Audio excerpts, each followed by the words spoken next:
Jordan Mercer was asked to leave his first-class seat barely 3 minutes after placing his bag down, surrounded by the irritated glare of an older passenger and the cold, calculated smile of the chief flight attendant. No one in the cabin knew that this decision, a decision that seemed so natural and unquestionable, was about to drag the entire airline into a storm they could never have anticipated. Jordan looked up, his eyes, calm like a dark, still lake. But deep within, something subtle flickered. He sensed exactly what was happening. Not a mix-up, not a system glitch, but prejudice, dressed in a professional uniform. Beside him, Chuck Davenport, 58 years old, his face flushed red above a wrinkled tweed suit, trembled with indignation, as if his rightful throne had been stolen. Jordan said nothing, no reaction, only observation, because he understood that sometimes silence weighs more than any justification. Karen Whitfield, the chief flight attendant, approached. Her face was so heavily made up, it seemed almost expressionless. "Sir, I need you to step out of this seat," she said, her voice smooth, polite, and completely lifeless. The air in the first-class cabin tightened, as if squeezed by an invisible hand. Jordan Mercer, 41, was not the type who flaunted status.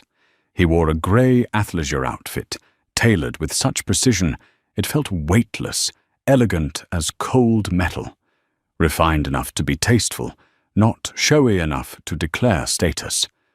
Some people looked at him and thought, athleisure in first class, maybe he got a lucky upgrade.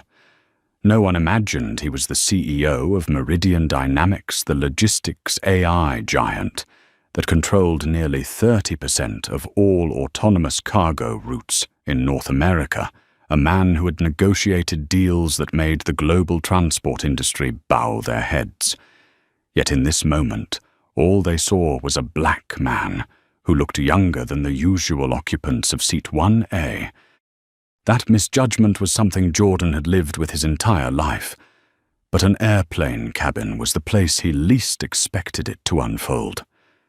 Karen glanced at his boarding pass, the way someone might skim a cheap flyer. Maybe the app glitched, she murmured, not bothering to hide her doubt. She turned to Chuck with a voice that softened by a noticeable degree. "Mr. Davenport, please don't worry. We'll sort this out." Chuck let out a victorious grunt. "I've flown this route for 20 years. This seat has always been mine." Jordan closed his magazine. "Seat 1A was booked by me 6 months ago." He said, his tone so gentle it irritated Karen, because it left her no foothold to push back. "Please check the system again." Karen's brow lifted. She was not used to being challenged, so she replied, the word "sir" escaping her lips like reluctant charity. "In cases of seating conflicts, we prioritize Platinum Elite members." A line invented on the spot. A policy that did not exist. An insult wrapped in the language of procedure. Jordan did not get angry. His face did not tighten. He did not behave in any of the ways they expected him to. He looked at Karen with the analytical calm of someone reviewing flawed data. "I'd like you to verify the manifest with the operations center," he said softly. "It won't take much time." Karen's lips pressed together with irritation, as if he had just challenged her authority. Chuck jumped in, eager to maintain his imagined victory. "Buddy, don't waste everyone's time. I have a major signing in London. Let's keep things moving." Jordan looked at Chuck for exactly 1 second, just one, and in that brief moment, there was something in his gaze that would have made a perceptive man shiver. But Chuck, too, inflated with entitlement to recognize danger, noticed nothing. The captain stepped out.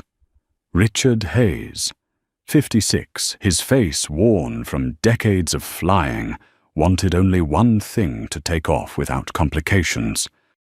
And in his mind, that meant asking Jordan to yield. "We have a seating issue," he said, trying to sound composed. "To avoid delays, please move to seat 3D. We will compensate you afterward." No one asked Jordan how he felt. No one asked who was right or who was wrong. They simply wanted him removed from seat 1A, underestimation, assumption, and complete confidence that he would quietly comply. Jordan nodded. He zipped his bag, stood, and stepped aside. But inside him, a precise plan was beginning to form, activated not by anger, but by strategy. As he passed, Chuck, the entitled man, flashed a triumphant smile. "Good chap," Chuck said, patting the armrest. "Keeping the order is always best." Jordan did not respond, but something in his silence made a faint ripple of unease pass through Karen. Jordan sat down in seat 3D. He set his magazine aside and unlocked his phone. Not to complain, not to rant on social media, but to activate a power they had no idea existed. One message, one email, one confirmed signature, all within 5 minutes. And as the plane hummed, ready to taxi, Jordan pressed send on an email the press would later call the 5-minute email that broke an airline. The moment Jordan pressed send, a strange stillness rippled around him. Not the quiet of the sky, but the quiet of a powerful machine coming to life. Beneath the soft hum of the engines and the cool, conditioned air, it felt as if an invisible current was running through the aircraft cabin from the modest seat 3D all the way to the highest floor of an airline empire worth tens of billions of dollars. He set his phone down on the tray table, leaned back and reopened his magazine. To anyone watching, he looked like a calm passenger passing time. But inside, he knew exactly what those 5 minutes would do.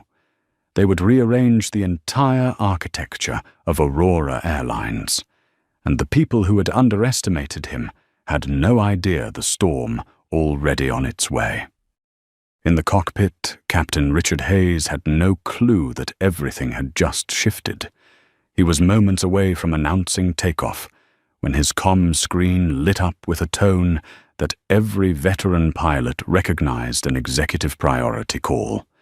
The only thing more alarming than the tone was the name displayed: Andrew Collins, Chief Executive Officer, Aurora Airlines. Richard felt his chest tighten. No pilot wanted a direct call from the CEO as the plane prepared to taxi. "What now?" he muttered, then pressed accept. Captain Hayes speaking. The voice on the other end was not loud, yet it was heavy with authority, sharp and cold like metal forged in fire. "Richard, this is Andrew Collins. I will be direct." A 1-second pause, the kind that precedes a fatal strike. What on earth is happening in your first-class cabin? Richard felt the blood drain from his face. "Sir, I am not sure what you are referring to." The CEO's voice snapped like a whip, the kind of anger so tightly contained it seemed to vibrate the air. "Do not pretend you do not know. I just received an email from Jordan Mercer." Richard's heart lurched. The name familiar, but he could not place it fast enough. The CEO continued. "The man you removed from seat 1A, the man now sitting in 3D, the man you and your chief attendant just treated like garbage." Richard swallowed hard, sweat forming at his temple. "Sir, it was simply a seat duplication. We were preparing for takeoff. So a duplication." Collins thundered, though still controlled enough not to shout. "Are you aware that Meridian Dynamics is preparing to inject $4.2 billion into Aurora's systems? Do you know who Jordan Mercer is?" Richard's throat tightened. He is a first-class passenger," Collins said, "or Slowly, each word, dropping like the edge of a blade, is the man who just restructured our entire financial plan for the year. He is our most critical strategic partner. Without him, we shut down 18 routes. And now he has written a heavy silence to terminate all contracts. Every one of them. The cockpit suddenly felt too small, suffocating. Andrew Collins spoke again, his voice, like iron dragged over stone. You have two options. One, return to the gate immediately. Two, write your resignation letter from the cockpit. Richard exhaled shakily. We will return to the gate. And when you do, Collins said colder than before, you will personally go to first class and apologize to Mr. Mercer, not for the seat, but for the stain you just put on this airline's dignity. The call ended with a sharp click. Richard Hayes sat frozen for 3 seconds. Then he turned to his first officer, pale as chalk. We are going back. His voice was barely more than a whisper. In the passenger cabin, Chuck Davenport was still reveling in his victory legs, stretched out champagne in hand, the glass delivered by Karen just moments earlier.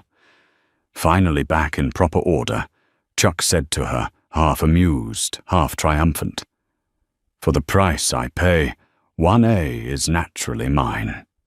Karen smiled to please him, but a knot of unease tightened in her stomach. The captain had been gone from the cockpit door longer than usual, and the aircraft was beginning to throttle down. Jordan lowered his magazine, not even needing to look. The plane was turning off the runway. Not a technical fault, not a security check. This was the result of the past 5 minutes. Karen, wide-eyed, rushed off to confirm. She returned moments later, her face drained of color. Ladies and gentlemen, she said, trying to steady her voice, the aircraft will be returning to the gate due to a passenger issue. Chuck burst into laughter. Excellent! Maybe they will drag that guy in the sportswear out of here. A few passengers stared at Jordan with suspicion. Some assumed he had caused a disturbance. But he sat still, composed, fluid calm. And that calm unnerved people, more than anger ever could. When the plane stopped at the gate and the door opened, it was not ground staff who stepped in. It was Mark Reynolds, the station manager, someone Karen had only heard about, never actually seen on board. Behind him was Captain Richard Hayes, looking as if his soul had been drained. Before Karen could piece anything together, Mark Reynolds walked straight to seat 3D. Mr. Mercer, he said, his voice low and filled with unmistakable respect, the kind Karen had never heard used for any passenger. On behalf of Aurora Airlines, I sincerely apologize for the inconvenience you experienced. Karen froze, eyes widening at the word, Sir. What is happening? She whispered. But no one answered. Captain Hayes swallowed hard and stepped forward. Mr. Mercer, I misjudged the situation. I take full responsibility. Chuck heard it, confused, lifting his head. Mercer, who he is. Just the captain cut him off, his voice dry as sand. You're speaking to Jordan Mercer, Chief Executive Officer of Meridian Dynamics. Chuck went rigid as if slapped across the face.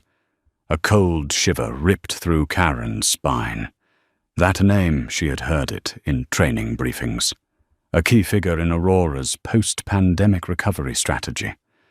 Someone management said must be treated with absolute priority if he ever flew with the airline. And she not only failed to prioritize him, she had humiliated him in front of other passengers. Jordan looked at them with a serene, unreadable expression, saying nothing. But that silence felt like a vice, tightening around the entire cabin. At that moment, Dr. Melissa Grant, who had recorded everything, glanced from Jordan to Karen. Her eyes held the polite fury of an academic witnessing injustice sharp as a scalpel. Karen realized instantly she had filmed it all, which meant the truth was now permanent. Captain Hayes drew a long breath. "Mr. Mercer, if you prefer to return to seat 1A, Jordan raised a hand, cutting him off. "I will stay in 3D. Richard froze. "But sir, I want to sit exactly where you believed I belonged," Jordan replied, his voice gentle, but edged like shattered glass. "From here to London, I will stay in 3D. Seat 1A, leave it for Mr. Davenport." Chuck felt the air sucked out of his lungs. Karen stood still, lips trembling. Jordan looked at the captain one last time. "This is not about a seat. I am observing how an organization treats the people it assumes are unimportant. And today, Aurora made that very clear. Each word fell like a hammer against steel." The captain bowed his head. Mark Reynolds bowed his head. Karen nearly collapsed from the weight of it. Jordan reopened his magazine, signaling that the conversation was over. But for everyone else, the nightmare had only begun. 7 minutes later, as the plane prepared to restart, Karen slipped into the rear galley, pressing her back against the cool metal of the storage unit. Her hands trembled, nails tapping softly against the cabinet in a nervous rhythm. She tried to swallow her panic, but it rose higher each second like a tidal wave. She had made a mistake. Not a small one. A catastrophic one. Chuck sat in seat 1A, like a statue, feeling the luxurious leather beneath him turn cold as stone. Dr. Melissa Grant smiled faintly, the smile of someone aware she had just witnessed history. Captain Richard Hayes felt each passing minute slice into his 25-year career like a blade. And Jordan, he remained composed, as if everything was unfolding at precisely the pace he intended. The outside world did not yet know what had happened, but the moment this plane took off again, everything would change forever. As the engines roared back to life, the gentle lighting of the first-class cabin seemed to shift. It was no longer the warm, golden glow designed for comfort, but a colder, harsher brightness, as if it meant to expose everything hidden beneath the chaos of the past few minutes. Jordan Mercer returned to the magazine in his hands, though his eyes were not reading. They remained still, staring into nothing, as if he were observing even the smallest movements in the space around him. They appeared distant, yet nothing escaped their awareness. He was not the type to erupt in anger. He was the type who observed, who allowed the entire system to reveal its own cracks. And that system was starting to fracture. Only the perceptive could see it. At the front of the cabin, Chuck Davenport cleared his throat repeatedly, as if trying to project an authority he no longer felt inside. Every time his hand reached up to adjust his tie, a ripple of anxiety spread deeper through his chest. This will all be explained when we get to London," Chuck muttered, though it sounded more like he was speaking to himself than anyone else. He glanced at Jordan in seat 3D. Jordan did not look back. That silence to Chuck was more terrifying than any argument. It made him feel as though he had done something irreversible. Karen Whitfield stood in the galley like someone who had lost all sense of direction. Her fingers dug into the cold metal edge of the cabinet. She wanted to do something, anything. Pour water, arrange hot towels, check the cabin. Anything to escape the feeling that she was exposed under the scrutiny of the entire world. But she did not dare step out. Her breath tightened as the thoughts rushed in. What if the CEO asked about the anti-bias training she had skimmed through? What if he questioned why she had ignored complaints from passengers of color for 5 years? What if he posted everything online? Every what-if sliced through her defenses like a blade. Captain Richard Hayes returned to the cockpit, gathering himself. He said nothing for 5 minutes, staring at the control panel though his hands trembled. 25 years in the sky, he whispered. All just to end like this. The first officer looked at him with sympathy, but there was nothing he could do. He knew as well as Richard, when the CEO intervened, personally, the situation was already beyond repair. "Shall we take off, Captain?" "Take off." Richard replied, his voice stripped of weight. But he knew that once the plane touched down in London, taking off would no longer be part of his life. As the aircraft lifted into the air, Jordan leaned back again. The moment most people enjoyed the rush of the engines, the pull of gravity, the sudden lightness meant nothing more to him than the ticking of a countdown. Not a countdown to London. A countdown to the collapse of an entire system built on prejudice and false authority. About 20 minutes after the plane stabilized, a younger flight attendant named Rachel approached Jordan. She looked nervous, though, trying hard to be professional. "Mr. Mercer, may we offer you?" Jordan smiled softly. "I am fine. Thank you." The softness of that smile surprised her. No one would have guessed that the gentle expression belonged to the man whose email had forced the airline's CEO out of bed in the middle of the night. She bowed slightly and walked away, exhaling in relief. From a distance, Karen saw the interaction, her heartbeat pounding. She knew Jordan was not cruel, not loud, not the type to insult or berate.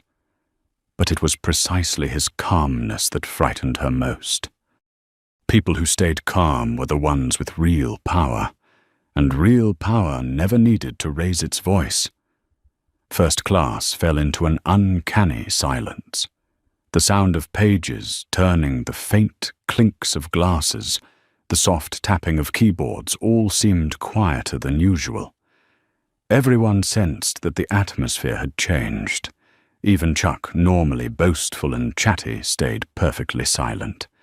He stole another glance at Jordan, desperately searching for a way to justify himself, to excuse what had happened. But when Jordan met his gaze for half a second, Chuck felt as if someone had looked straight through him, past the decades of pride, past the polished exterior, and straight into the empty space behind it. He turned away immediately. In seat 2, Dr. Melissa Grant, the woman who had recorded the video, watched Jordan with a mix of curiosity and respect. She had witnessed political and social upheavals across 40 years of teaching, but rarely had she seen a single individual, through absolute composure, alone force an entire system to tremble. She thought to herself, this man is not just addressing injustice against himself. He is about to create a fracture in aviation culture. She opened her camera app, rewatched the footage, and knew it would spread. Not because of rage, but because of truth. Meanwhile, Karen stood in the galley, fingers fidgeting with a folded towel. She wanted to approach Jordan, wanted to apologize, wanted to salvage whatever dignity she had left, wanted to explain that she didn't mean it. But every step toward him felt like chains tightening around her legs. She feared that if she got too close, one look into his eyes would tell her everything she did not want to admit there was nothing left to fix. She feared that one sentence from him would be enough to end her 20-year career. She feared most of all that Jordan could send a second email. The thought made her shiver. A soft ding filled the cabin, the chime for beverage service. Rachel stepped out, trying to restore a sense of normalcy. Would you prefer champagne or still water? Jordan sat upright and answered politely. Water, thank you. Chuck waved dismissively. Bring me the best champagne you have left. I deserve something after all that. Rachel stiffened slightly. She avoided looking at Jordan. Chuck's arrogance was a flashing sign to her. A man accustomed to privilege. A man who could not comprehend the consequences headed his way. Jordan remained silent. His silence was not surrender. It was anticipation. Nearly 2 hours later, Captain Hayes slipped out of the cockpit to use the restroom. He knew he could not avoid passing through first class forever. And the moment he stepped out, every pair of eyes landed on him as if under a spotlight. Not anger, not outrage, but quiet observation, the kind people reserve for evaluating how a leader handles the aftermath of his own actions. He avoided looking at seat 3D, which only made everyone stare harder. He walked quickly, almost running, disappearing behind the curtain. Jordan leaned his head back, eyes half closed, though his mind stayed sharp. He remembered something his mother once told him during a long bus ride through Chicago when he was still a child. You do not need to shout to prove you are right. You just need to let them see they are wrong. Today he was living that lesson, and it had never been more effective. When the plane reached halfway through the route, Karen was forced to come out and serve because her supervisor called. She stood at the front of the cabin, trying to steady her voice, trying not to tremble.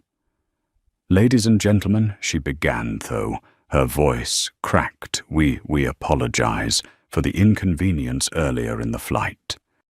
Chuck looked up as if the apology were a gift meant for him. Well, good. I shouldn't have had to deal with that mess.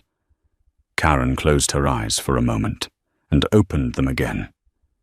But her gaze shifted toward Jordan without meaning to. He looked at her, not sternly, not frowning, not punishing, just looking. But that look made her gasp quietly, as if he was seeing through her into the deeper reasons she had become the person she was today, tired, prideful, skeptical, and carrying biases she told herself were normal. She turned away quickly. Time passed. Jordan opened his laptop. Not to write another email, he did not need to do anything else.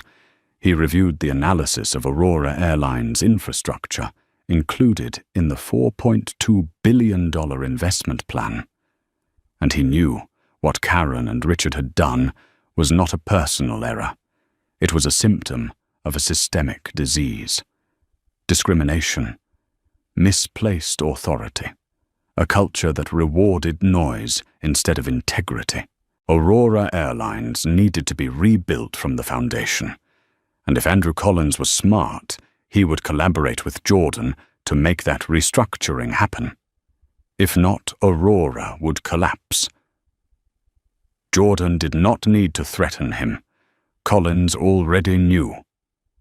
About 3 hours after takeoff, Jordan received a message through the in-flight network. I am en route to Heathrow. A private car will be waiting for you at the VIP entrance, Andrew Collins. Jordan allowed a small, serene smile to form. Karen saw that smile from afar, and she knew, in that moment, that whatever chance she had to redeem herself was gone. When the cabin lights came on, signaling preparation for landing, everyone in first class felt the same thing. Once the wheels touched the ground in London, what awaited them was not just the next destination. It was judgment. Chuck swallowed repeatedly. He thought about his reputation, his long-time clients, the consulting contracts, the conferences where he had flaunted his elite membership like a trophy. He knew that if even one person at Aurora whispered what had happened, his entire network could crumble. Karen imagined Andrew Collins looking directly at her and asking one simple question. Why did you do it? She had no answer. Captain Richard Hayes sat with his hands resting on his knees, knowing his future was no longer his own. And Jordan looked out the window, the lights of London reflecting across the glass like 1,000 stars scattering downward. No one realizes, he thought, how a single moment of disrespect can destroy an empire. And for Aurora Airlines, that moment had arrived, when the plane touched down first class, held its breath. "Please remain seated," the announcement echoed.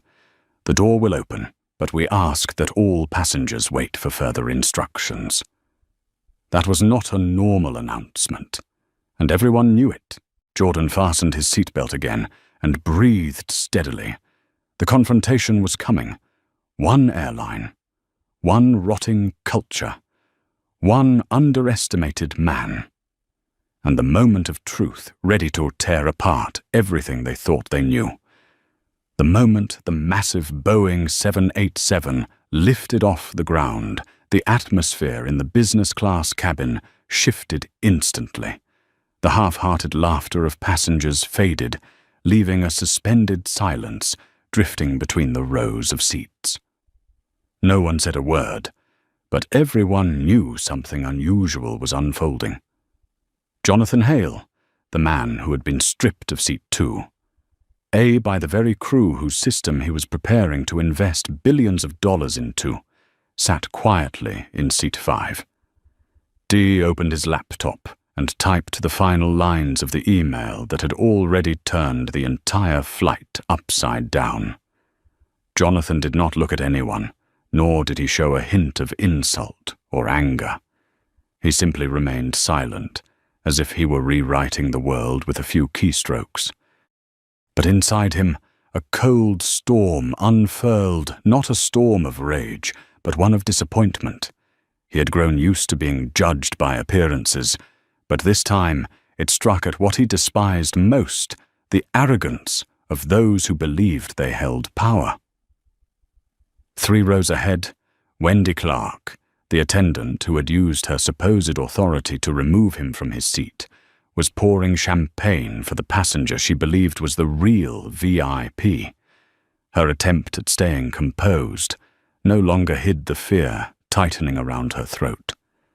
She knew she had made a mistake.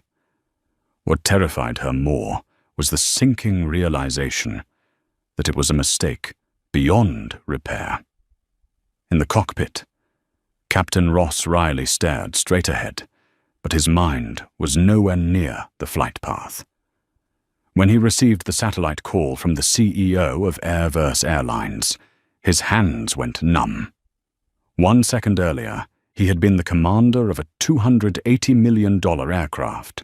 1 second later, he was just a fool who had pushed the airline to the edge of catastrophe. "Who is he?" Ross asked for. The third time, his voice strained. From his headset, CEO Ken Marshall no longer sounded like a leader. He sounded like a furious deity.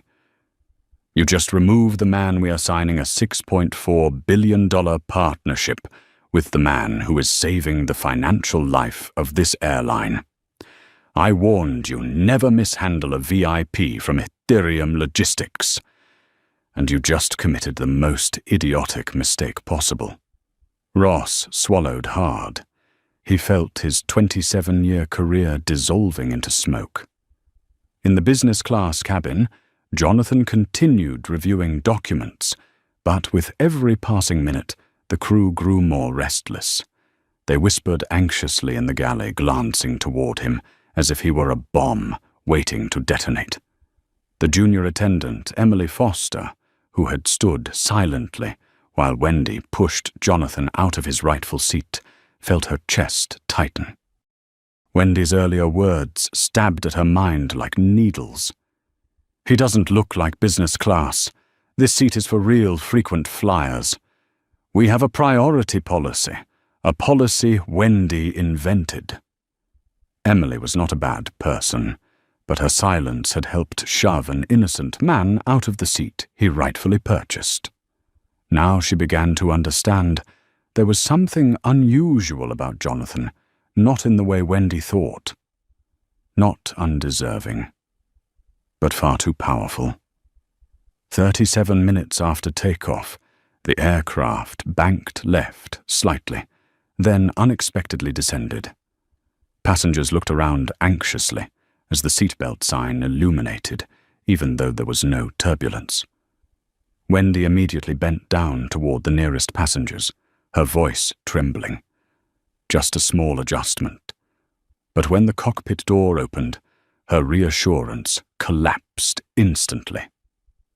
Captain Ross stepped out, pale as ash, his body shaking, as though he had narrowly survived a disaster. He walked straight to row 5, straight to Jonathan, and stopped as if his feet had been nailed to the floor. "Mr. Hale." The entire business class cabin froze. Wendy stood behind him, eyes wide. Jonathan lifted his gaze from his laptop. Ross swallowed hard, then bowed deeply, his voice hoarse. "We apologize for what happened earlier. We would like to invite you back to seat 2A. Jonathan looked at him for several seconds, his expression calm enough to chill the air. "That is unnecessary," he said softly. "I am comfortable here." A gentle sentence, yet as merciless as a sentence passed by a judge. Ross was paralyzed. Wendy could barely breathe. The flight service manager stepped forward, sweat darkening the collar of his shirt. "Mr. Hale, we are extremely sorry. This was a serious misunderstanding." "Be earlier?" Jonathan interrupted. "You said seat 2. A belonged to someone more deserving." "I am simply respecting your original assessment." Wendy felt her heart drop to the floor, too. Ross looked as though he might collapse to his knees. When the plane changed course, turning back toward New York instead of continuing to London, the passengers exchanged nervous whispers. But Wendy knew the truth. She knew her life had ended the moment Jonathan pressed send. In business class, Jonathan opened his laptop again, not to threaten, not to retaliate, simply to document the final events of a situation he had barely touched, yet one that had already destroyed the careers of those who underestimated him. Emily approached from behind, hands, trembling lips drained of color. "Sir, I am sorry." "I should not have stayed silent." Jonathan looked at her. His eyes were not cold, but sorrowful. "Do you know what the worst part of this is?" he asked. Emily shook her head, trembling. "Not Wendy," he said quietly. "The worst part is the silence of the people who knew she was wrong." Emily burst into tears. When the plane landed, senior security officers, the regional director of Airverse, and 2 legal representatives waited by the jet bridge. Passengers looked at them, then at Jonathan, and finally understood that the man they had dismissed was the very person the entire airline now stood trembling to greet. Wendy exited first. Her eyes were red, her hands shaking. The regional manager spoke coldly. "Wendy Clark, Emily Foster, Captain Ross Riley. You are all placed under immediate suspension. Please surrender your badges and uniforms." The business class cabin fell silent. Jonathan stepped off the aircraft without looking back. He did not need to. The system corrected itself when the person guiding it did not need to shout or rage, only needed to choose the right moment to withdraw his hand. Outside, the wind swept past the line of waiting aircraft. Jonathan entered the car sent personally by the CEO of Airverse. He exhaled slowly. Not out of victory, out of exhaustion. He was not seeking power. He simply wanted to be treated with dignity. And sometimes, one email was enough to remind the world never underestimate someone you do not understand. The sleek black car slipped off the runway, with a soft hiss of its tires, leaving behind the golden glow of the airport lights reflecting off the tinted windows. Jonathan Hale sat quietly in the back seat, his hands woven together, his eyes fixed on the view outside. The distant city, shining like a halo of lights, did nothing to distract him. His mind lingered on the moment Wendy lowered her head, her trembling fingers unfastening the badge from her uniform. He felt no satisfaction, only emptiness. Streetlights slid past like a stream of memories. He remembered his father's words, "Real power is not in punishing those who are wrong. It is in showing the world why that wrong can never be allowed to happen again." Jonathan wondered whether he had used his influence to teach a needed lesson, or whether he had unintentionally sparked a storm that he no longer fully controlled. Meanwhile, back at the airport, that storm was spreading like wildfire. In Airverse's emergency meeting room, 11 minutes after the aircraft touched down, Regional Director Martin Price slammed a stack of reports onto the table. "Ken, you need to handle this yourself.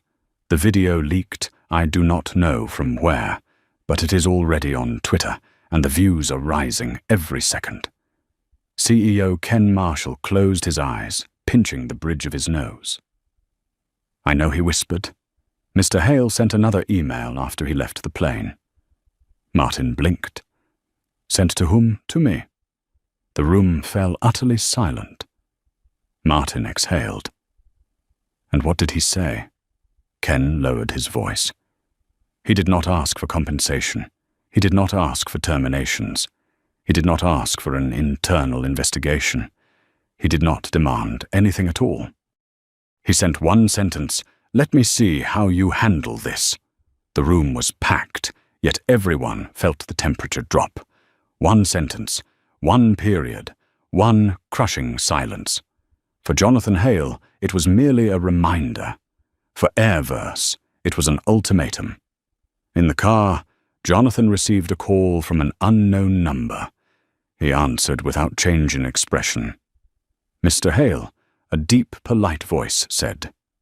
"This is Lionel Rhodes, chairman of the Securities Commission. We may need to discuss certain matters regarding Airverse." Jonathan raised an eyebrow. He had not expected this. Reason, he asked. "The video is spreading rapidly. There are signs that Airverse has concealed complaints related to discriminatory treatment. Their communications department has gone completely silent. This may impact the stock." Jonathan paused. He understood how large systems worked. One incident, one piece of evidence, one video, and the entire structure shook, turning every eye toward the person with the most leverage. And right now that person was him. Not because he sought the role, but because Airverse had placed that power in his hands when they misjudged him. "I understand," Jonathan said, "but I do not want to increase public pressure on them. My goal is to fix, not destroy."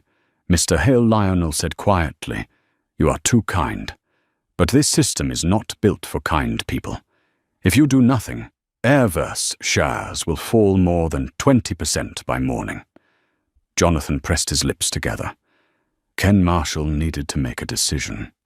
But Jonathan also knew that if he let the old system run unchecked, it would crush anyone in its path, including the innocent.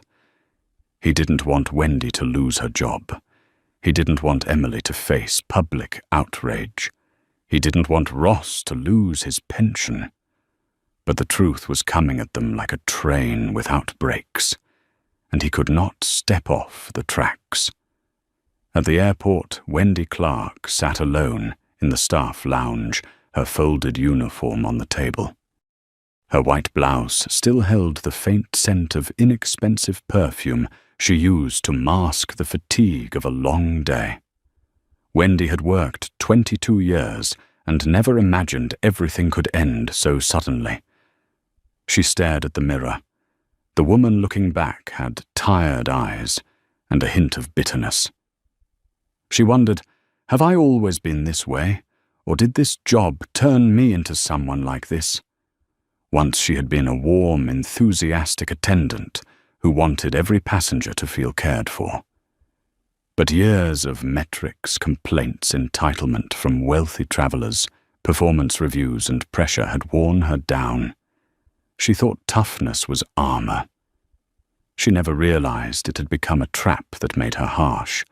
She slammed her hand on the table, regret rising so fast it choked her. How could I treat him like that?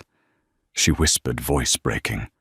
Her heart, used to hiding behind pride, now felt painfully exposed. The door burst open. Emily stepped in, eyes swollen, her hands still trembling. They said the video is online, Emily choked out. Wendy looked up.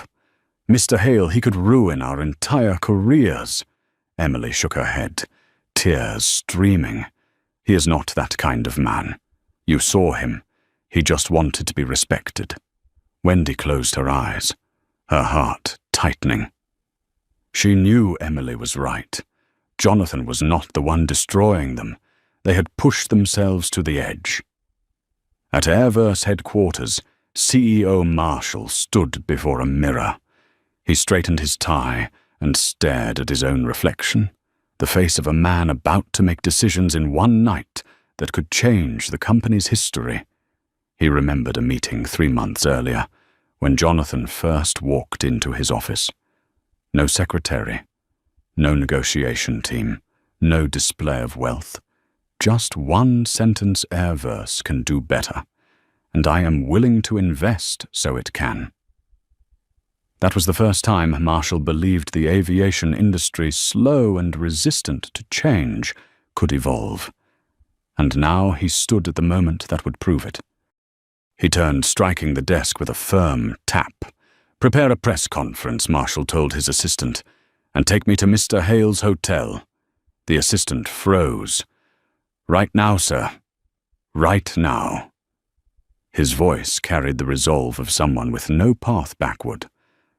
At a luxury hotel in Manhattan, Jonathan checked into his room, set his briefcase on the table, removed his watch, and let warm water run over his hands. But each passing second brought his mind back to Wendy, trembling, Emily crying, Ross bowing his head. He did not want their lives destroyed, but he could not allow a culture of arrogance to continue. He stood on the thin line between power and compassion. He did not want to tear down a system. He wanted to rebuild it. A knock sounded at the door. Jonathan opened it. CEO Ken Marshall stood there, breathing hard like someone who had rushed from the elevator. Their eyes met. In Jonathan's calm, in Marshall's determination. Mr. Hale, Marshall said, bowing deeply, "I am here to make this right." Jonathan studied him for a moment, then opened the door wider. "Come in," he said. "We have much to do." It was not the tone of an offended man. It was the voice of someone preparing to reset the order of an entire industry.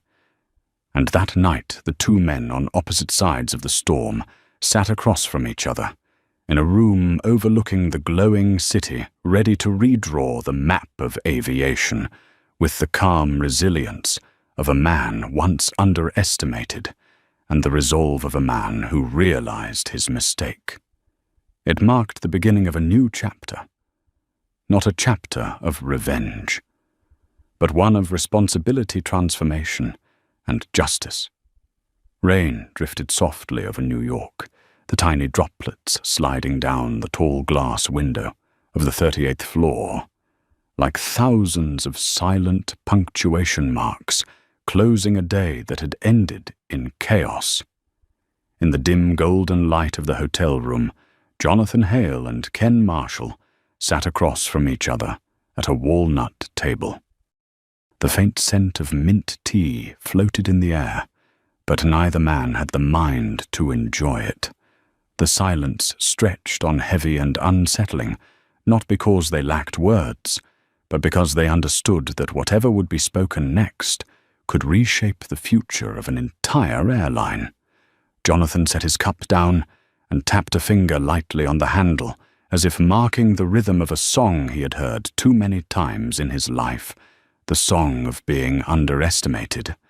Ken Marshall, his face drawn with exhaustion, and his eyes reddened by stress, wanted to speak, but could not find a place to begin.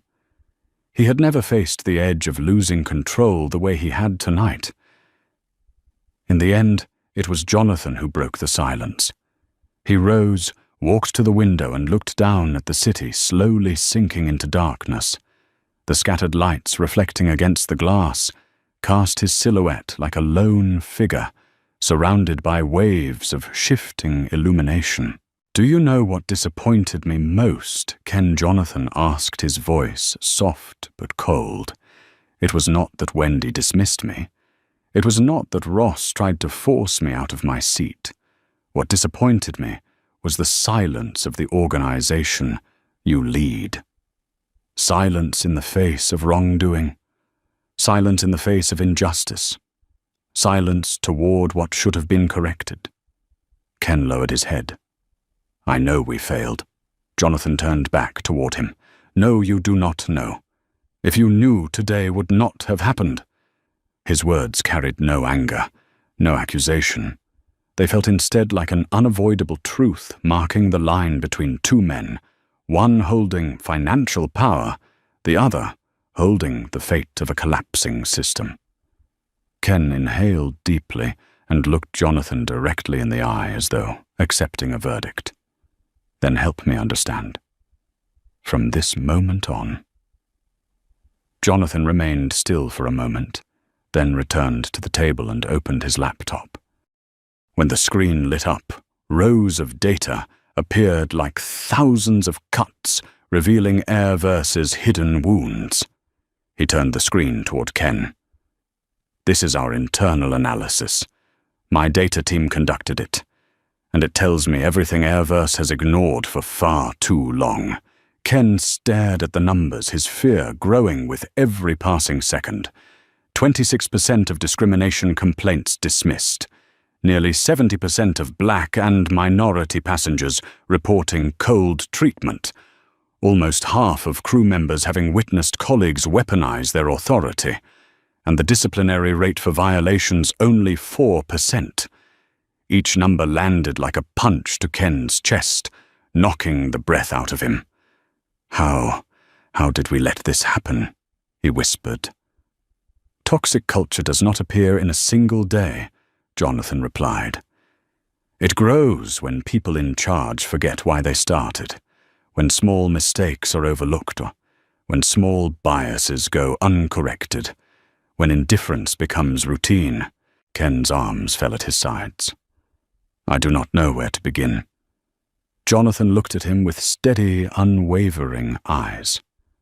Absolute transparency. Ken looked up sharply. "What did you say? You need a press conference tomorrow morning. No hiding, no dodging, no excuses. You tell the truth, the entire truth, and you present a plan to rebuild everything from the roots." Ken swallowed. "You want me to reveal all of this? It could destroy Airverse," Jonathan answered without hesitation. "Or save it." Another silence settled, but this time it did not suffocate the room. It felt like the moment when a man decides to step out of the shadows and face the light. Ken stood upright, taking a long breath. "All right, I will do it." Jonathan nodded gently, his expression softening. "Then let us begin."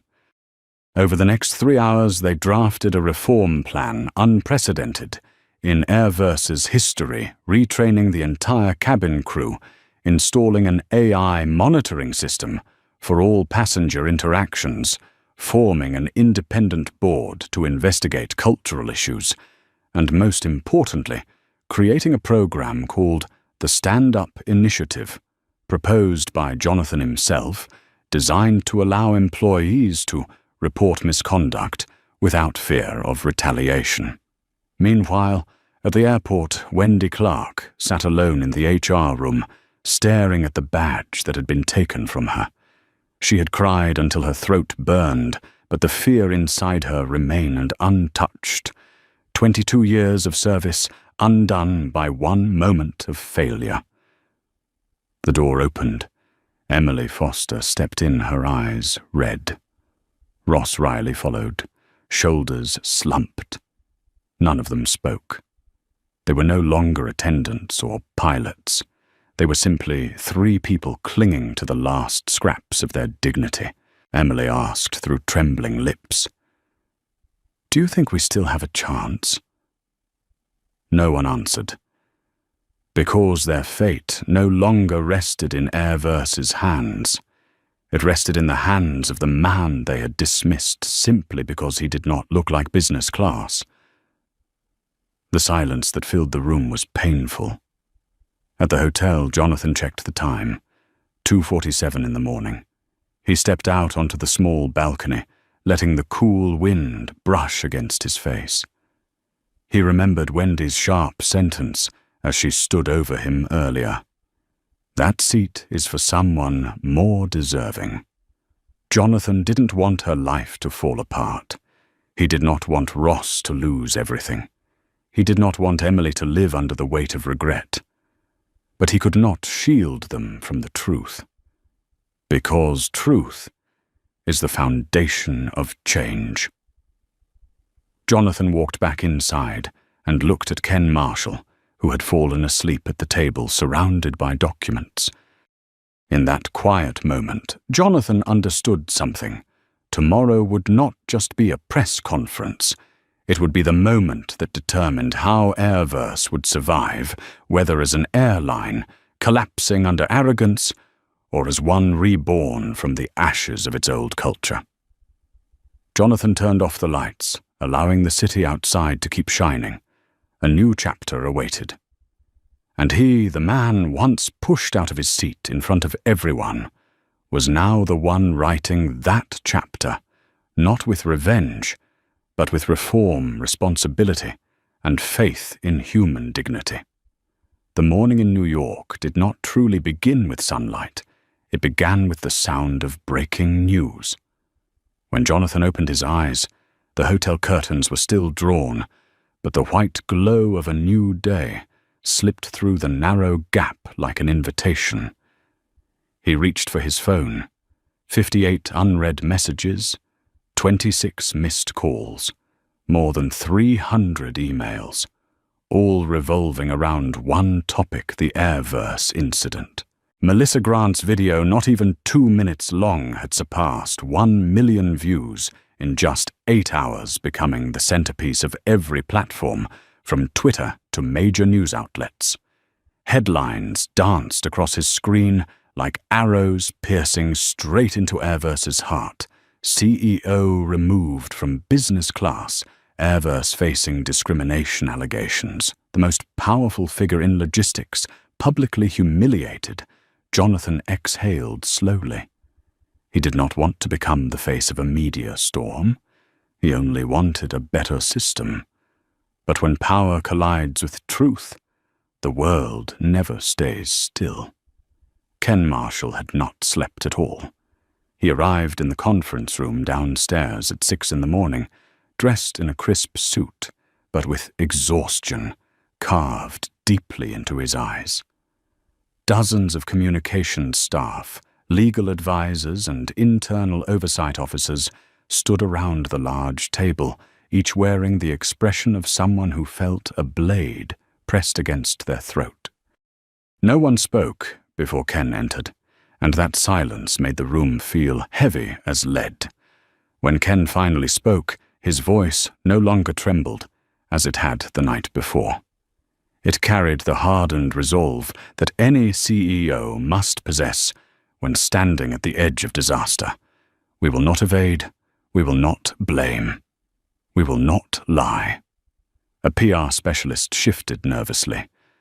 But sir, if we admit everything, we could lose billions in market value. Ken cut him off with a wave of his hand. If we keep hiding, we will lose the company. The room went silent. Jonathan reached the lobby at 8:45. As he stepped out of the elevator, he saw 3 people waiting for him. Ken Marshall, a senior communications aide, and the head of legal affairs. Ken stepped forward. Jonathan, he said, no longer maintaining the distance of a CEO speaking to a business partner.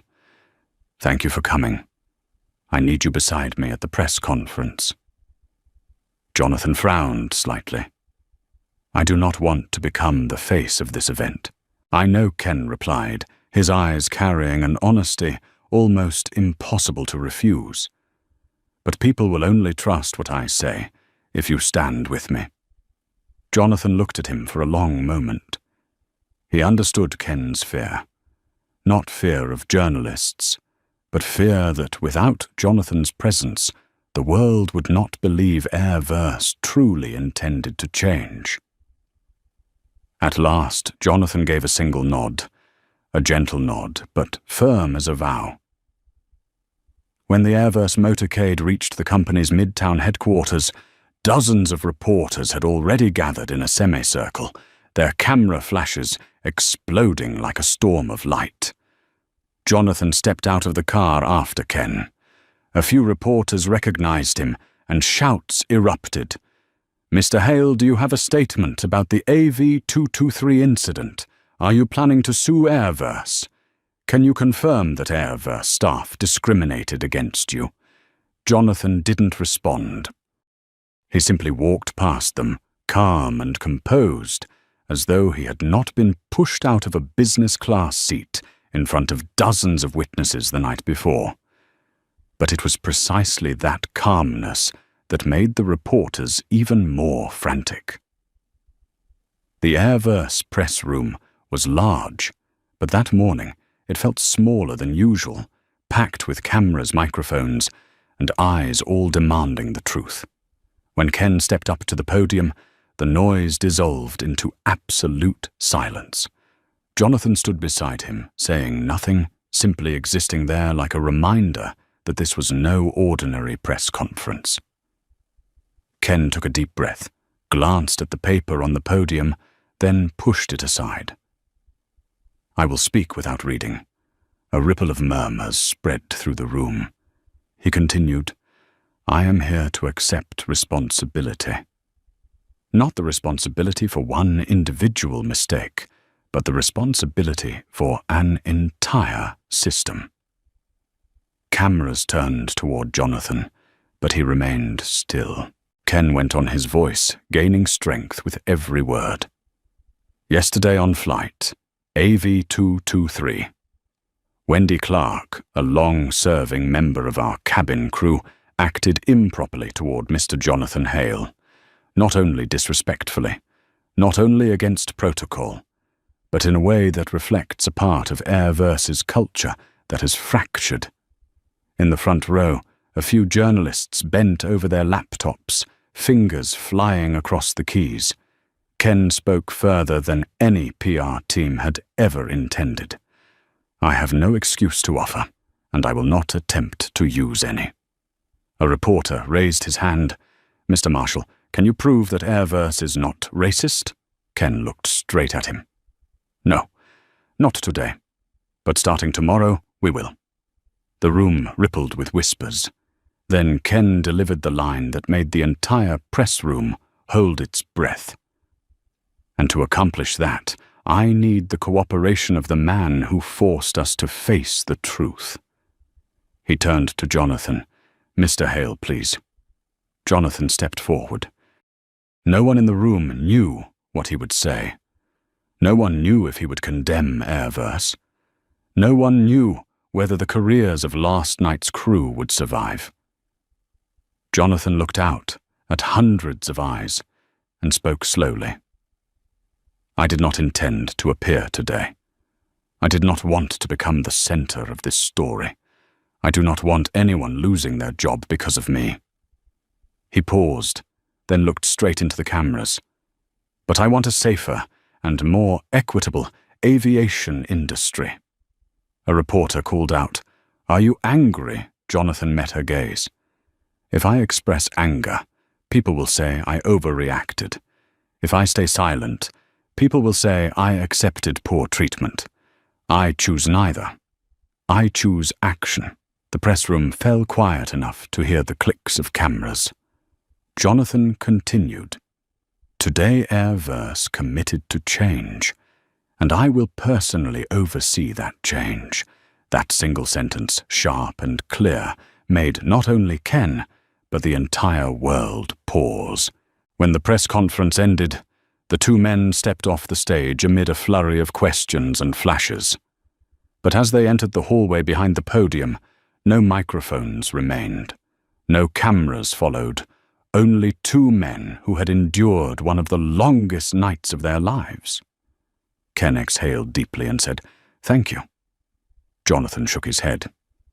"Do not thank me. Thank me when Airverse truly changes." Across the city, Wendy Clark sat before her television in her small suburban apartment.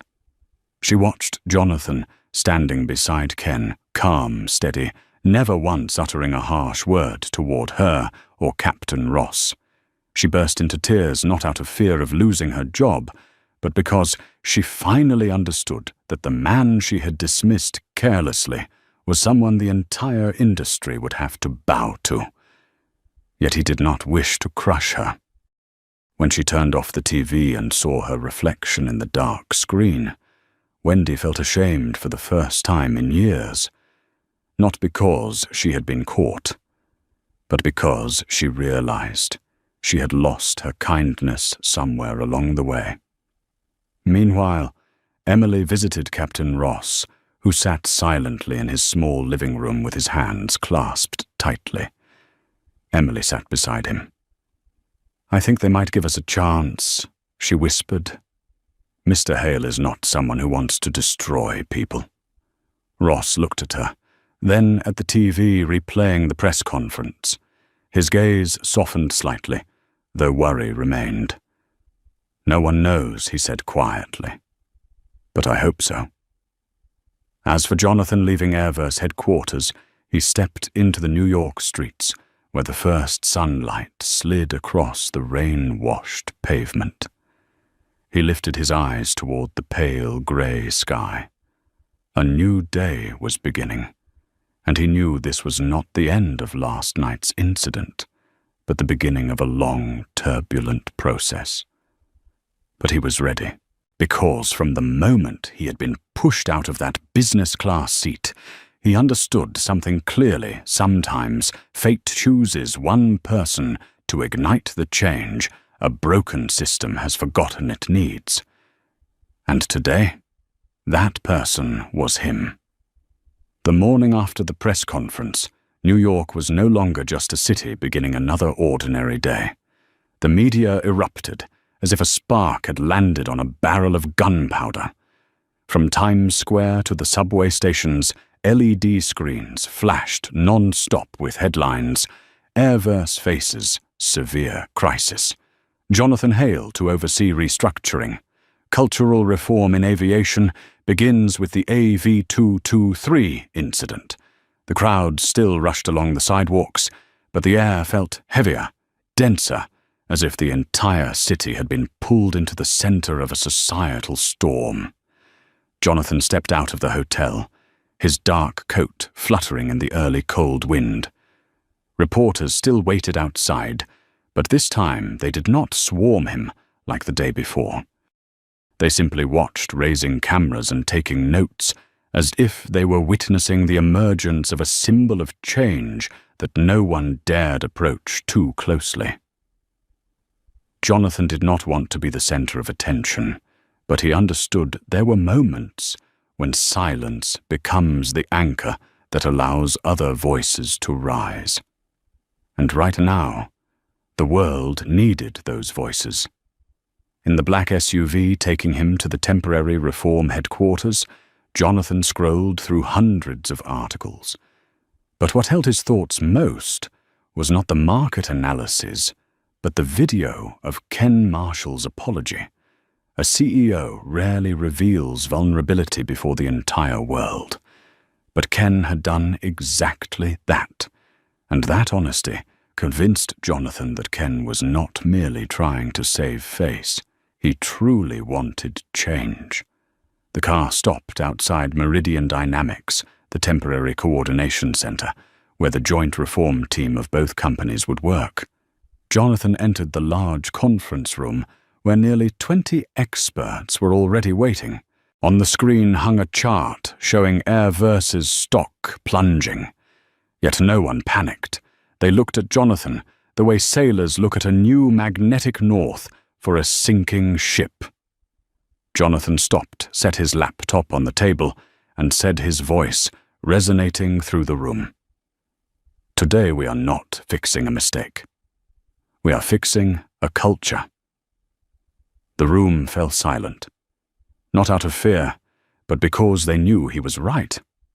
While Jonathan began presenting the plan, the story was shifting elsewhere, where those who had erred were facing the true consequences of the crisis. In the suburbs of New York, Wendy Clark woke with the feeling that her heart had fallen to the bottom of her chest. Her small apartment suddenly felt far too large, though it had only 2 rooms. She looked at the clock, not even 8. But her phone already showed 15 messages from friends, former co-workers, and 4 missed calls from family. She did not dare turn on the TV, but the sound echoing from her neighbor's unit was enough to tell her that her name was on every headline. She sat on her bed, her hands trembling. She was not a bad person. At least she had always believed she wasn't. She had once been a good attendant, helping elderly passengers carrying sick children when their parents panicked. But years of exhaustion, pressure, entitlement from wealthy travelers, constant evaluations, and countless disrespectful encounters had built up a rough layer of armor. She had lost patience. She had lost kindness. She began using her small authority like a club to protect a pride worn thin by years of strain. And in the end, she lost herself.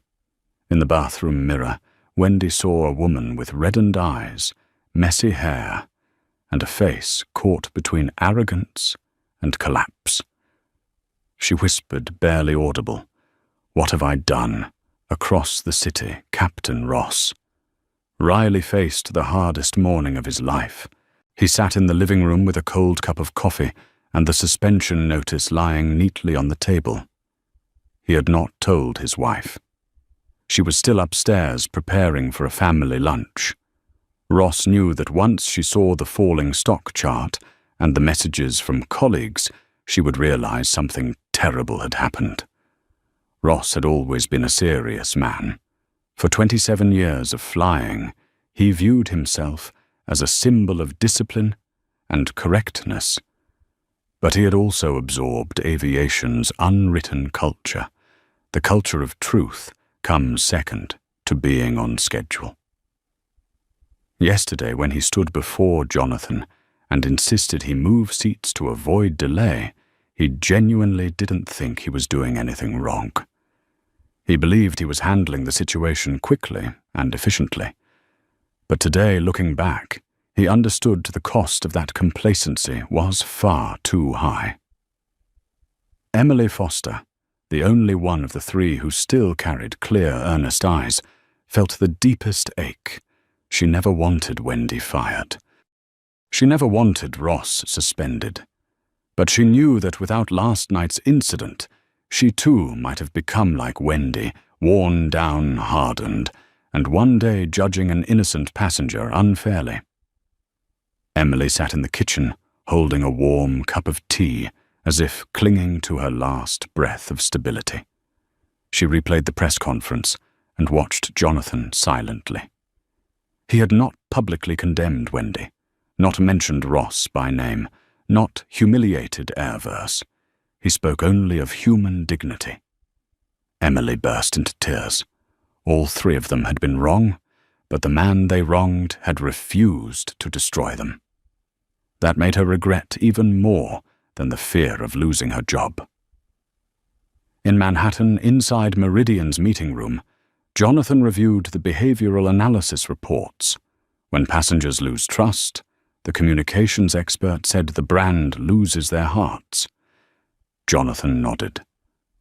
"Then we will rebuild that heart," he replied. When the meeting ended, Ken Marshall walked in with a newspaper in hand. He handed it to Jonathan. On the front page was a photo of the 2 of them standing side by side. The night that shook the aviation industry. Jonathan read it, folded it, and set it down.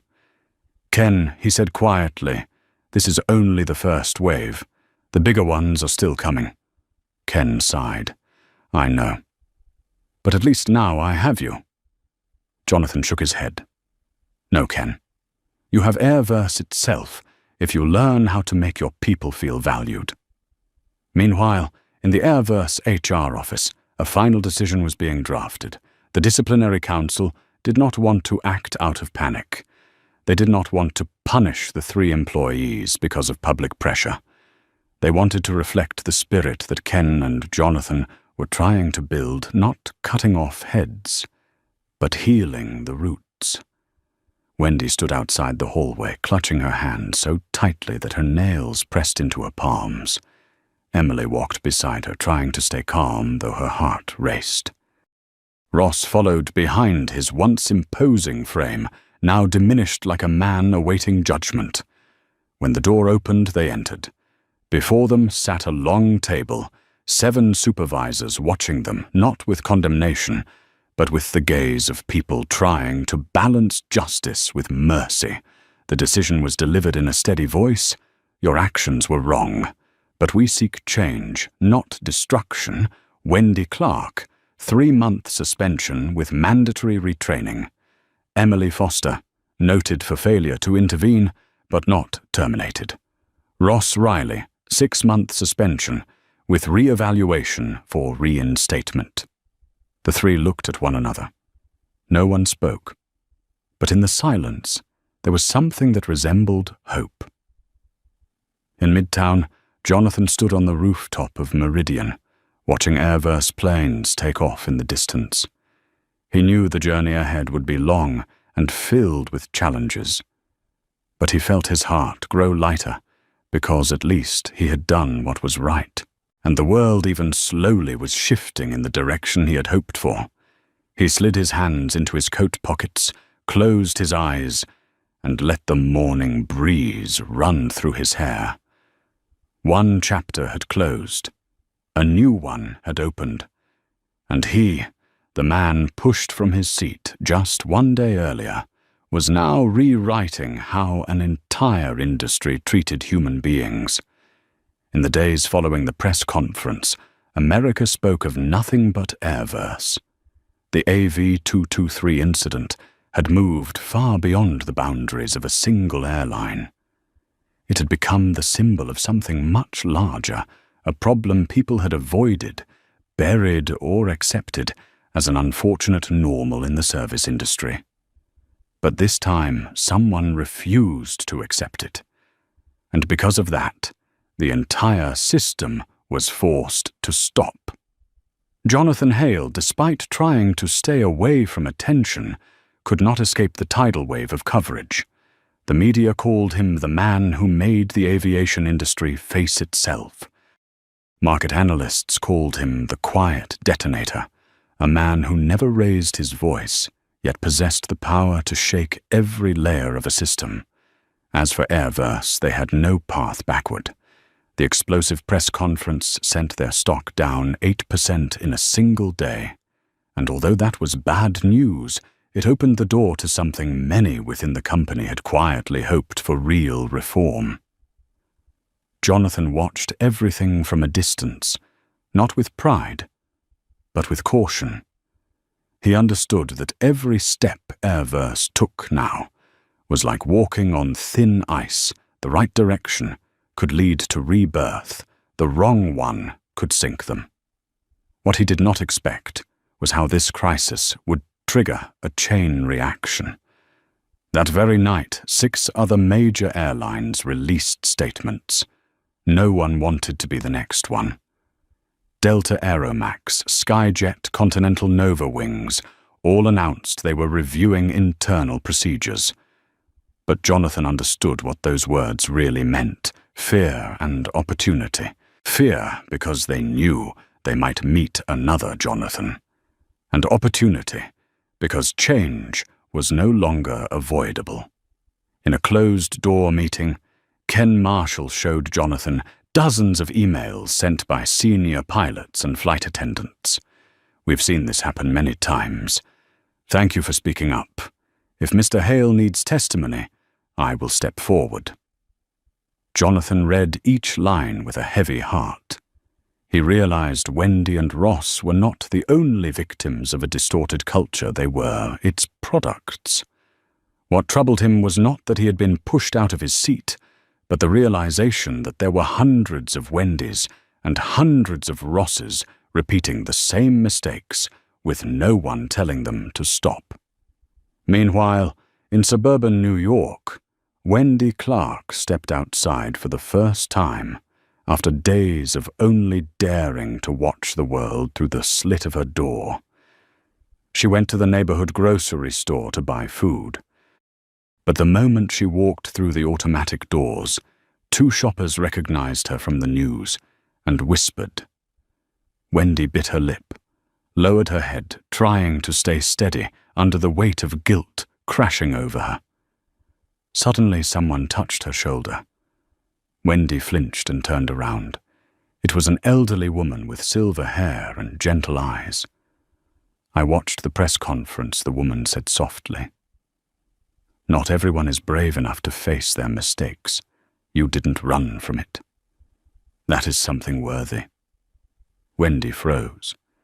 She had expected judgment from the world, but she had not expected forgiveness to come first. She broke down in tears in the middle of the aisle. The woman said nothing more, simply placed a comforting hand on Wendy's shoulder before walking away. That small moment cracked open the shell of arrogance Wendy had worn over her heart for years. At the same time, Captain Ross Riley sat in the dining room, where his wife placed a fresh cup of coffee before him. "You can make this right," she said, holding his hand. Ross was not accustomed to hearing such words. He was used to being strong, to bracing himself against any storm. But this time, he lowered his head in silence.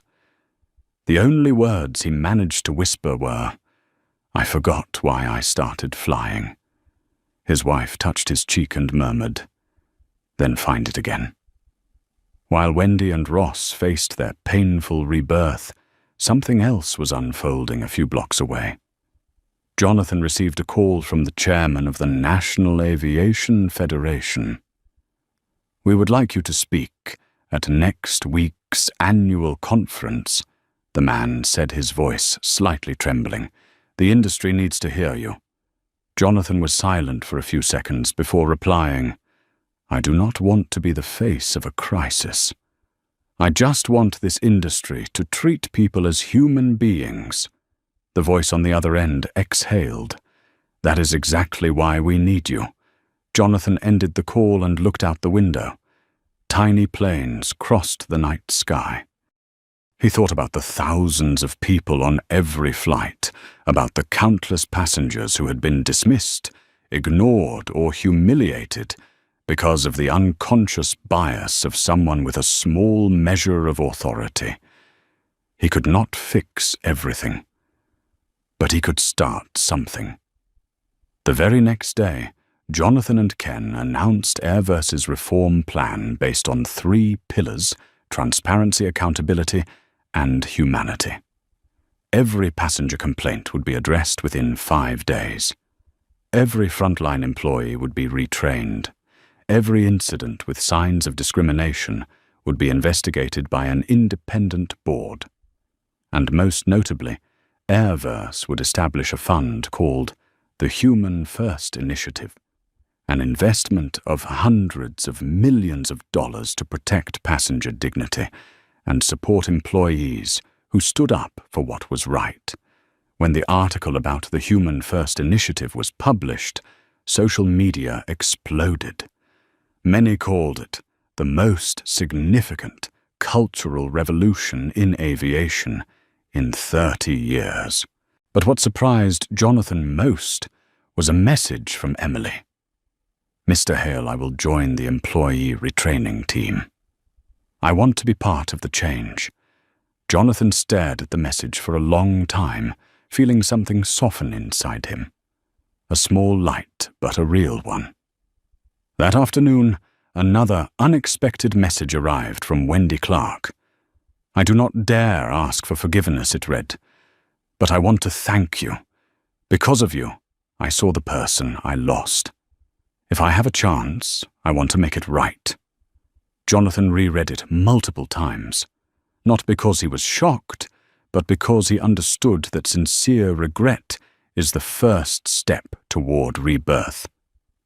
As night fell, Ken called Jonathan up to the air-verse rooftop. The evening wind was strong, sweeping away the tension of the long day. Ken stood gazing toward the distant airport, where air-verse planes still took off, even if a bit unsteadily. "Do you see it?" Ken said quietly.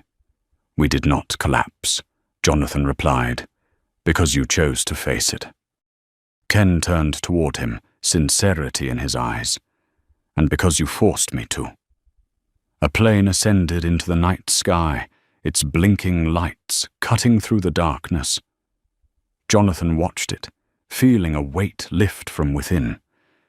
It was not just a plane. It was a symbol of a system renegotiating with itself about dignity, responsibility, and humanity. Jonathan took a deep breath, and for the first time since boarding that flight, he felt what he had been searching for over the years, a sense of hope. Not hope in an airline, but hope in the human capacity to change. Tomorrow carried more challenges, but today at least the world had moved in the right direction. Jonathan looked up at the sky once more and whispered a quiet reminder to himself. This is only the beginning. 7 days after the biggest media storm airverse had ever faced, New York seemed normal again.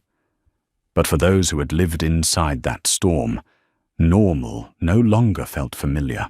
Jonathan Hale stepped out of the Meridian building in the late afternoon, the sunset reflecting off the glass towers and casting a rare, warm, orange glow across the winter air. He had just finished the final meeting with the reform team before Airverse announced its new system-wide policies the next morning.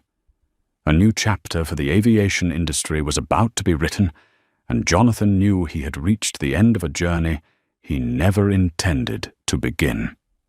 He entered the waiting SUV and settled into the back seat. Outside, people rushed past, each absorbed in their own lives. No one knew that the man sitting quietly inside the dark vehicle had helped shift the course of an entire system. But Jonathan did not need anyone to know. He only needed the world to be a little better than it had been a week earlier.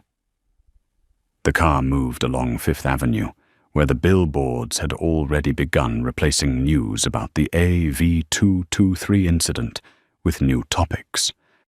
But on social media, the story continued to spread, no longer a scandal, but a widespread conversation about dignity, fairness, and the way people treat one another. A new hashtag emerged, Human First Now, and Jonathan knew it was not the work of any PR campaign. It was the voice of the community of ordinary people who had witnessed the truth and wanted to preserve what was right. When the car reached Bryant Park, Jonathan asked the driver to stop. He stepped out and walked along the leaf-covered path. For the first time in a week of chaos, he had a moment to breathe deeply and let a subtle sense of relief settle into his chest. This ordeal had taken much from him, time, energy, patience. But it had also given him things he never expected: the respect of an entire industry, the hope of thousands of employees, and most importantly, a reminder of the responsibility that comes with kindness. As he walked, a voice called out from a nearby bench. "Mr. Hale," he toned. It was Emily Foster. She wore a thick coat and a scarf, and in the soft glow of sunset, she looked both nervous and determined. Jonathan approached. "Emily," he greeted her gently. "How are you holding up?" Emily gave a small smile, more genuine than anything he had seen from her on that flight. "I am trying," she said. "Since that day, I have been reading a lot, thinking a lot." and I wanted to thank you." Jonathan raised an eyebrow. "Thank me," Emily nodded, her voice trembling, yet firm. "For not destroying us publicly? For letting Airverse handle this the right way, not with anger. People say you're powerful because of your influence, but I think your real strength is that you chose not to use it for revenge." Jonathan stayed silent for a moment. He looked at the young woman before him, a flight attendant who had stood in the middle of the conflict, made mistakes, but had a heart willing to grow. "Emily," he said softly, "people are not judged by how they fall, but by how they rise. I never wanted you or Ross or Wendy to be ruined. I just wanted everyone to remember that power does not lie in the seat you sit in, but in how you treat others." Emily nodded, her eyes glistening with emotion. "I will remember that," she said, then hesitated before continuing. "And I will be joining the new training program. If you allow it, I want to teach. I want to share my story, so younger attendants do not repeat my mistakes." Jonathan smiled, a genuine smile, warm and rare. "I would be glad if you did." Emily bowed her head gratefully, then walked away. Jonathan watched her go, feeling as if he had witnessed a door opening, not for Airverse, but for Emily herself. When Jonathan returned to the car, his phone vibrated. A message from Ken Marshall. "I want you to review the final version of the policy before we announce it, and I hope you will be there tomorrow."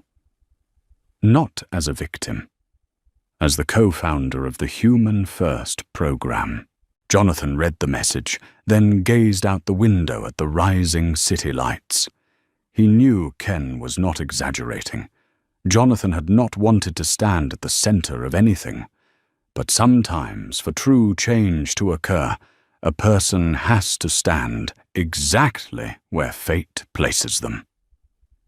The next morning, Airverse headquarters carried a strange, heavy quiet, the kind that arrives right before a major shift.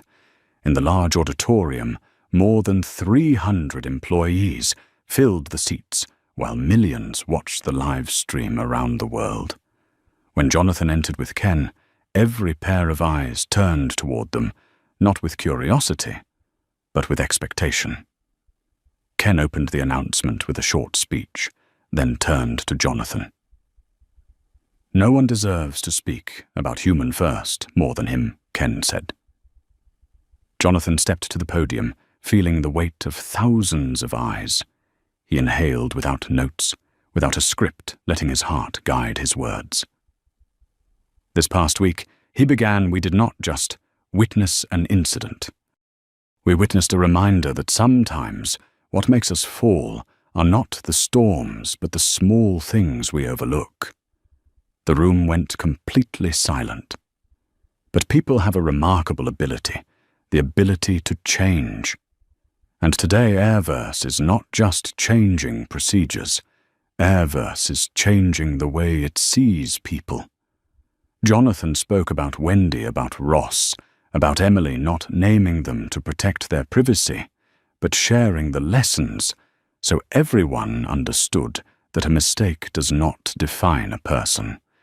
He spoke of passengers who had been mistreated, of employees who had lost their kindness under pressure. And he ended with a line that made the entire auditorium rise in applause. "We cannot rewrite the flight of that day, but we can rewrite the sky of tomorrow." The announcement did more than spread. It became the most inspiring video of the week. Other airlines reached out to Jonathan and Ken to learn from the Human First model. Universities added the AV223 incident to their curriculum on organizational culture, and even critics of Airverse had to admit the company was leading a true transformation. That night, Jonathan returned home after 10 days without a full night's sleep. He opened the door, removed his coat, and sank into the sofa. For the first time in many days, there were no messages, no urgent calls, No crisis reports. Only quiet. He looked out the window, just as a plane crossed the night sky, its lights blinking softly. He smiled. 1 week ago, he had been forced out of his seat on a flight. Today, he had helped an entire industry rethink how it treated human beings. This was not a victory of power. It was a victory of dignity. Jonathan closed his eyes, letting the silence embrace him. His flight was complete, and the sky once again was wide open. From the perspective of an expert in organizational culture and human behavior, the journey of Jonathan Hale reveals a truth that many systems of power often choose to ignore, that the greatest failures do not begin with catastrophic decisions, but with small moments that are quietly dismissed. A condescending glance, a rule that is conveniently overlooked, a passenger treated like a burden, each is a signal of a culture drifting away from the values it proudly claims to uphold. Yet what gives this story its true weight more than the incident itself, more than the shock waves that followed, is the way one individual chose to respond when he was underestimated. Jonathan did not retaliate with anger. He used composure as leverage strategy as his tool, and dignity as his foundation. When power is used to build rather than to punish, the result is not merely an apology. It is the awakening of an entire system. And that is the greatest lesson this story offers, that real strength does not lie in shouting, but in the ability to make the world stop and listen when you speak with clarity and dignity. If this story resonates with you, please, like the video, to help spread these meaningful values, and subscribe to continue accompanying us on future journeys, stories where kindness, courage, and truth always find their way. And do not forget to comment with the phrase "Ju Pham Jia," a reminder that at any altitude, from ground level to 30,000 feet, every human being deserves to be treated with respect,